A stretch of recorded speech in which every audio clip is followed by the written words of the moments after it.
30 anos. Rádio Aranas. Bem, nós estamos começando o nosso espaço em entrevista e hoje eu tenho a grata satisfação de ter a participação de uma pessoa muito especial. Já participou comigo outras vezes e essa participação de hoje é por um motivo que realmente é marcante.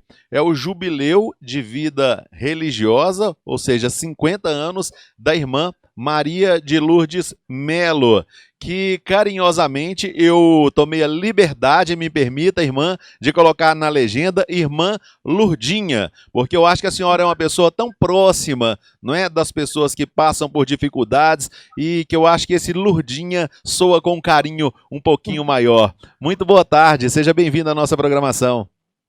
Boa tarde, Jailson, boa tarde, capelienses. E paz e bem a todos. Eis-me aqui.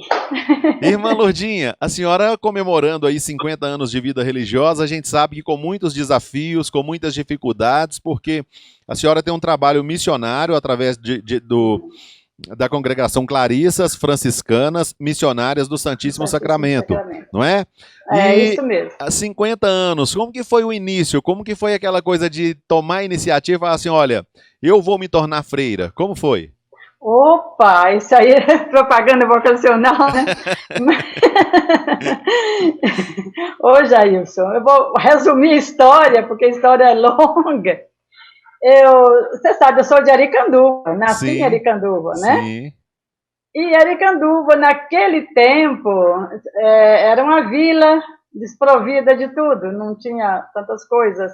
E naquela época não existia freira, nunca tinha visto uma irmã na minha vida, não sabia o que era congregação, nada disso. E eu, com meu avô Zeferino, que lá todo mundo conhece, eu conheci o meu avô, ia fazendo missão com ele nas roças e tudo. Bom, e os meus 13 anos, 14 anos, eu era líder do grupo da Liga de Santa Teresinha. Então, eu tinha que ler a vida de Santa Teresinha para transmitir para os meus colegas. Ao ler a vida de Santa Teresinha, sentia, assim, um chamado naquela leitura, né? Mas como é que eu ia ser como Santa Teresinha se eu não conhecia a freira, nem sabia como? E apareceu lá os padres missionários, que foi o Monsenhor Tavares, o Padre Geraldo Monção. E o Monsenhor Tavares ficou uma semana e viu assim, a minha atuação lá na vila. Então, ele me perguntou, eu nunca tinha falado nada com ninguém, fiz simplesmente a novena de Santa Teresinha, pedindo a ela para me encaminhar, que eu queria ser como Santa Teresinha. Não sabia como, mas queria ser como Santa Teresinha, para me encaminhar.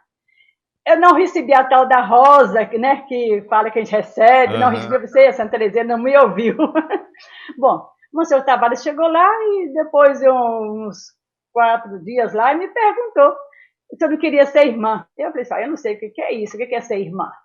Então ele me explicou. Quando ele explicou, eu falei assim, então é como Santa Teresinha, então eu quero. Eu falei, então tá bom, você pode arrumar suas coisas, daqui a 20 dias vai para a capelinha, e o padre Otacílio está indo com o padre Geraldo Monção para Diamantina, ele te leva. Olha, Jailson, com 20 dias, arrumei minhas coisinhas, tinha 15 anos, na época, era menina, e parti para a capelinha a cavalo, meu primo Guido me levou a cavalo, e com a minha malinha na frente lá da cabeça da cela, né? E lá, Padre Otacílio foi me levar a Diamantina.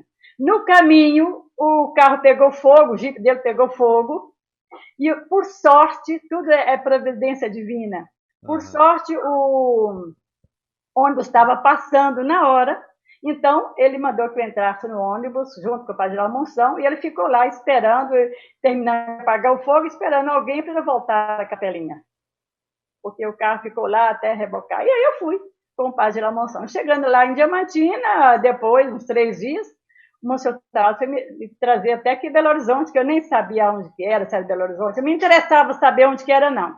Então, me interessava ser irmã. Atendeu o chamado. Eu senti o chamado. Então, quando eu cheguei em Belo Horizonte, eu fiquei sabendo que era em Belo Horizonte.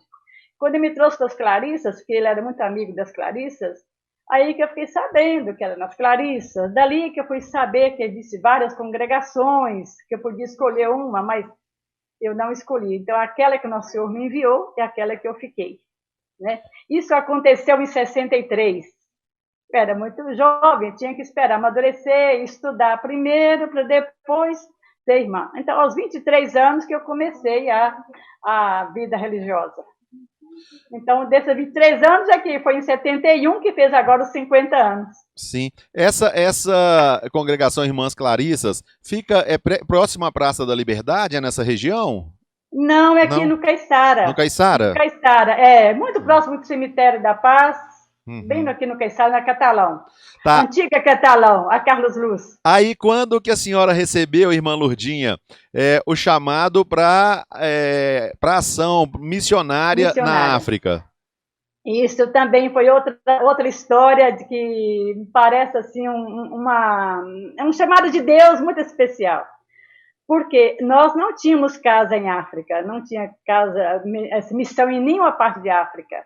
Morando em Brasília, fiquei lá 6 anos, e na nossa paróquia veio uma irmã lá de Moçambique, irmã das Consolatas, e deu um testemunho lá da missão lá em Moçambique, né, que é África. E eu fiquei encantada com aquele testemunho dela.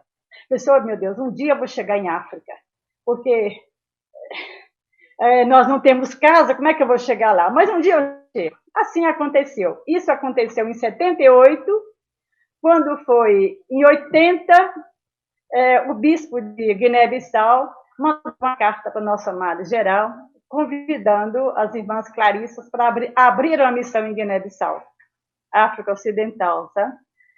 Aí essa carta circulou em toda a nossa província aqui do Brasil, que a nossa amada geral morava na Itália, era brasileira e morava na Itália. Como nós não tínhamos casa em África, ela, então, responsabilizou a província do Brasil a abrir uma casa lá na África, em Guiné-Bissau. Quando a carta da madre circulou em todas as casas, e a carta do bispo, eu falei assim, chegou a minha hora, né?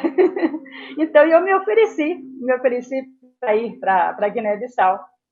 E assim fui me preparar para ir com outras colegas, mais 2 irmãs que foram, uma que veio da Itália também, ficou aqui no Brasil aprendendo português, e nós nos preparamos para ir as 4 irmãs para Guiné-Bissau. E foram, assim, foi uma preparação de 4 meses, bem preparado mesmo. Chegamos lá também, mais outra preparação, assim, para conhecer a realidade. E quando eu pisei em terras africanas, aí, agora eu estou sentindo que eu estou em África mesmo, né? E ali comecei a minha missão. E nesse início da missão, a senhora deparou com muita pobreza lá, muita diferença social, irmã? Lá não tinha diferença social quando eu cheguei. Agora já está tendo, porque já entrou muito capitalismo ultimamente. Mas naquele tempo não era capitalismo, o regime era socialista. O problema do socialismo é porque a religião católica não tinha assim, muito espaço não. E nós chegamos naquela uma pobreza, porque as fronteiras eram fechadas, não existia nada na Guiné, tinha que viver daquilo que tinha lá, mais nada, né? E ok. Não, pode falar, irmã, pode falar. Bom, então aí fomos morar numa ilha, e na ilha muito menos ainda, né? Eu tinha que viajar de barco cada vez para vir à capital, para ver se eu comprar alguma coisinha, que ver se quando encontrava, até para pegar cartas, que a carta não chegava lá na ilha. E muitas vezes eu que fazia essas viagens, porque eu era mais jovem do grupo. Né? As outras todas eram uns 12 anos mais velhas do que eu. Então, como eu era mais jovem, eu tinha mais disposição de viajar nessas viagens. Né? Uma vez, por exemplo, viajando para pegar o nosso carro, que nós estávamos lá sem carro, e lá no interior a gente tinha que andar a pé para fazer a missão. Eu andava, às vezes, 5, 8 quilômetros a pé, debaixo de um sol quente, para evangelizar. Aí nós ganhamos um carro oferecido pela uma organização alemã. E eu vim a Bissau, alugamos um barquinho, eu vim a Bissau buscar o carro. Na volta, era tempo de chuva, apanhamos uma tempestade no mar, que não foi brincadeira. Aquilo escureceu e muito vento. Eu pensei que o barco ia afundar, que era um barquinho pequeno. Ficamos perdidos no mar, 7 horas perdidos no mar. Que loucura. Mas conseguimos chegar na ilha, com muito custo, já chegamos lá para as 10 horas da noite, e era para um mecânico vir tirar o carro para mim do barco. Não estava ninguém mais no porto, eu tive que ir sozinha tirar o carro do barco, com o capitão e a esposa dele, só nós três lá, segurando as cordas, e meu pé não alcançava no acelerador, que eu não conseguia chegar só para frente, e sentado na beirada assim, e nem o acelerador e a embreagem controlando assim, com muito custo, mas consegui tirar numa lama, no meio das pedras, a água balançando, assim foi.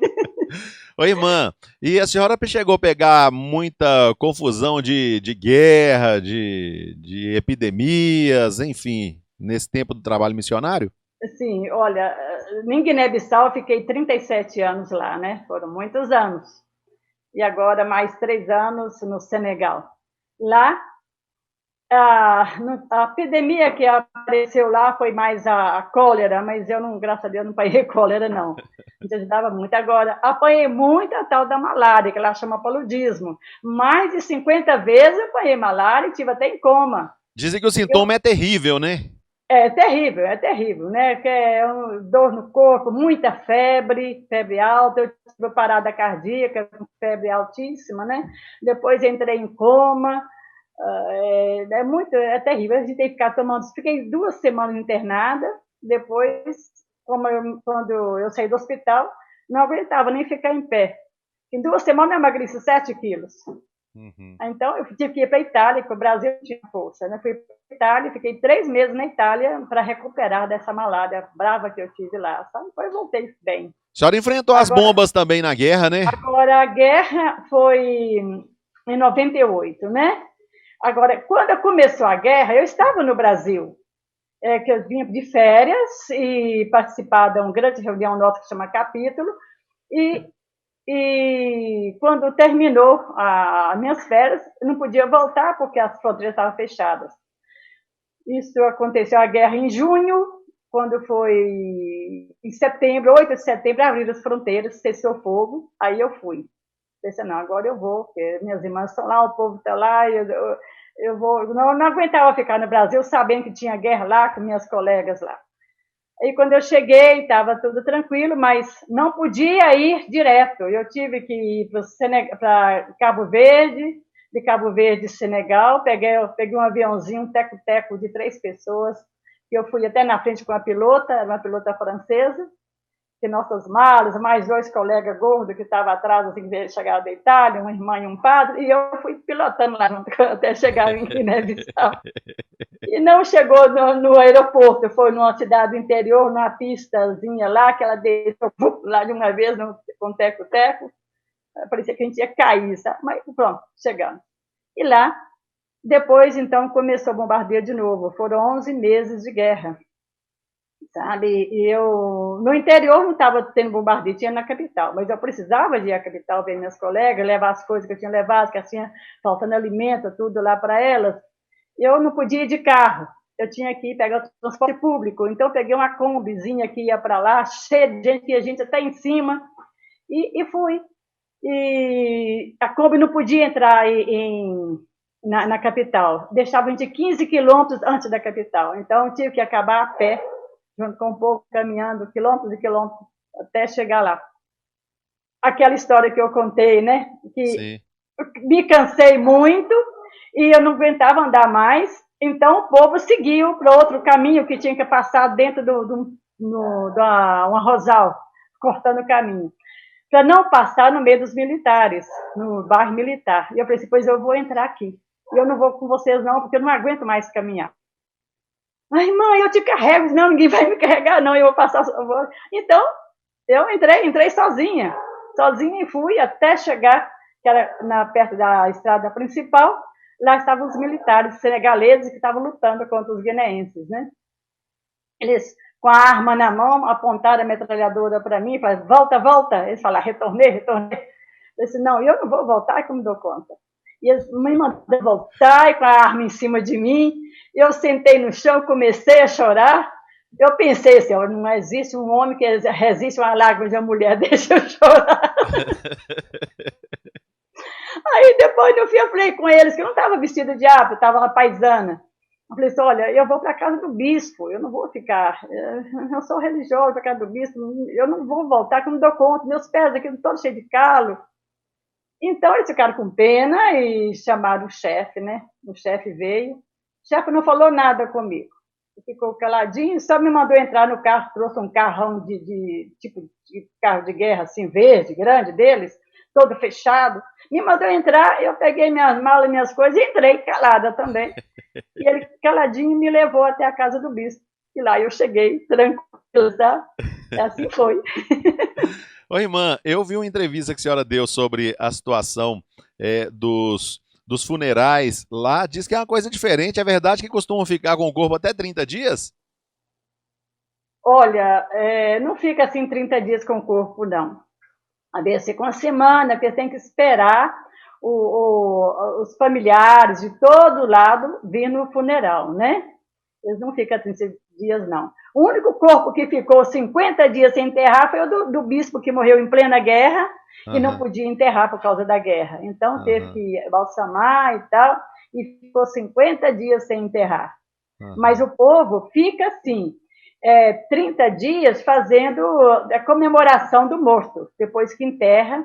Quando é uma pessoa adulta, quando é pessoa idosa, eles fazem festa. Se é um jovem, eles choram, enterram, ficam ali uma semana, porque são muito solidários, né? E choram mesmo, muito sentido. Por quê? Me disseram assim, que é porque o jovem, quando morre, não cumpriu ainda a sua missão na Terra. Então, eles choram porque ele não cumpriu a missão. Agora, quando é um idoso que morre, então eles fazem festa porque o idoso já cumpriu sua missão na Terra e vão para outra vida e merece uma festa.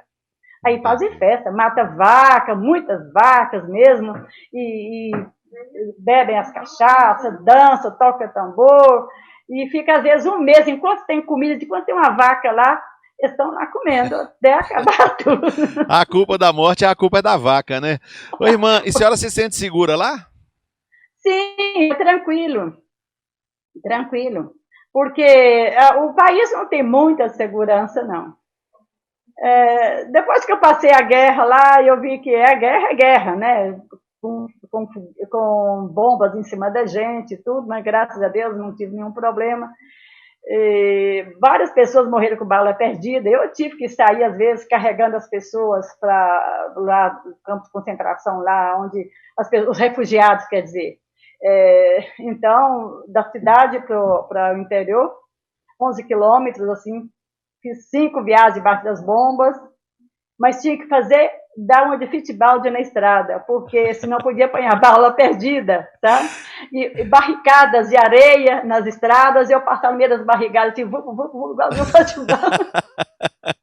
Ô, irmã, me fala uma coisa, a senhora está no Brasil porque parece sofrer um acidente em casa, né? Quebrou a perna, não é isso? Isso. Está recuperando, mas vai voltar para lá? Vou. Isso foi no Senegal, né? E agora eu estou no Senegal, lá lutando com o francês também agora. E lá é outra realidade de Guiné. E também, agora Guiné agora está tranquilo já há muito tempo, e também o Senegal é muito tranquilo, já é outra realidade, assim, bem diferente, desenvolvido.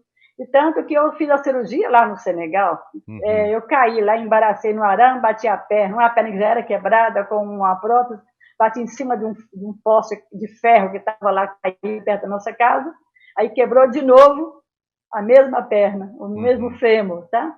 E eu tive que ir fazer a cirurgia lá. Agora, nós moramos a 450 quilômetros da capital, eu tive que ir de ambulância, mas fui numa ambulância assim, deitado numa tábua, não foi nada bem mobilizado, nada, que balançando o tempo todo até chegar lá na capital, que não podia de avião, porque o avião era pequeno, tinha que ser uma coisa especial, né? E lá eu fiz a cirurgia muito bem no hospital lá de Dakar. E porque eu quebrei essa perna, então eu tinha que vir mês de férias. Aí eu antecipei as férias e vim para continuar o tratamento aqui e fazer fisioterapia. Por causa da pandemia, que lá também tem sem fisioterapia direitinho no Senegal, mas a pandemia também já tinha começado. Olha que eu fiquei 11 dias hospitalizada, graças a Deus não apanhei Covid. Aham. Me fala uma coisa, a senhora vai voltar para lá então, vai continuar? Eu vou voltar porque, sim, vou continuar por uns tempos ainda, porque eu saí de lá, assim, o povo sempre pergunta e me escreve, e querem saber quando que eu volto. Eu saí assim, sem despedir o povo, sem falar nada, né? Aham. Então, nesse caso, eu tenho que voltar sim, para ter uma satisfação, ficar um pouco ainda com o pessoal lá, para depois voltar para cá, que eu não sei quando será. Isso a gente entrega nas mãos de Deus, né? É Deus é que sabe. Mas pelo menos por 2 anos eu tenho que ir. Maravilha. Irmã Lurdinha, querida, muito obrigado. Olha, eu tenho uma profunda admiração pela senhora, por esse trabalho que a senhora faz, Obrigada. que é a gente abrir mão de tudo para cuidar do próximo. Eu acho que não existe uma declaração de amor maior do que essa, sentir a dor do próximo e querer estar justamente ali perto para poder tentar aliviar através dos recursos que a gente tiver para fazer isso. Seja os recursos de estrutura, seja os recursos espirituais, mas isso é muito importante. Eu tenho uma profunda admiração, que Deus abençoe a vida da senhora muito e muito obrigado pela disponibilidade de participar sempre conosco. Legal. Eu vou só falar uma outra coisinha. Eu estou escrevendo um livro. Oh, que maravilha. Todo mundo me cobra um livro da minha vida, sabe? Uhum. Então, eu estou escrevendo esse livro, começando desde lá de Aricanduva até o momento presente. Ótimo. Agora, não posso escrever tudo, que não é impossível. 40 anos de missão é muita coisa, né? Que maravilha. Mas as coisas mais, assim, fortes e tal, então está saindo lá nesse livro. E não sei quando que vai sair, mas pode ser, porque eu vou ter que ir para lá, depois voltar, mas já está quase pronto, e eu vou deixar aqui no Brasil. A senhora vai lançar com a gente aqui na rádio, viu? Vai vir fazer o lançamento com a gente aqui na rádio. Pois é. Mas eu ainda, para o lançamento, depois mesmo para editar o livro, eu tenho que procurar ainda as pessoas para ajudar, né? Os colaboradores para ajudar nesse lançamento. Porque... Eu vou ajudar a senhora a correr atrás disso, tá bom? Oh, então tá bom demais. Então tá. Irmã Lurdinha, grande abraço pra senhora. Fique com Deus, viu? Outro, fica com Deus também, viu? Muito obrigado, um abraço para todos aí no Capelinha e para vocês também da rádio. Tá, viu? joia. Falei com e a irmã. Bom dia para vocês. Bom dia. Boa tarde. Falei com a irmã. Ai, boa tarde. Boa tarde. Falei com a irmã Maria de Lourdes Melo, da congregação Clarissas Franciscanas Missionárias do Santíssimo Sacramento. O repórter Jailson Pereira para a Rádio Aranãs. 30 anos. Rádio Aranãs.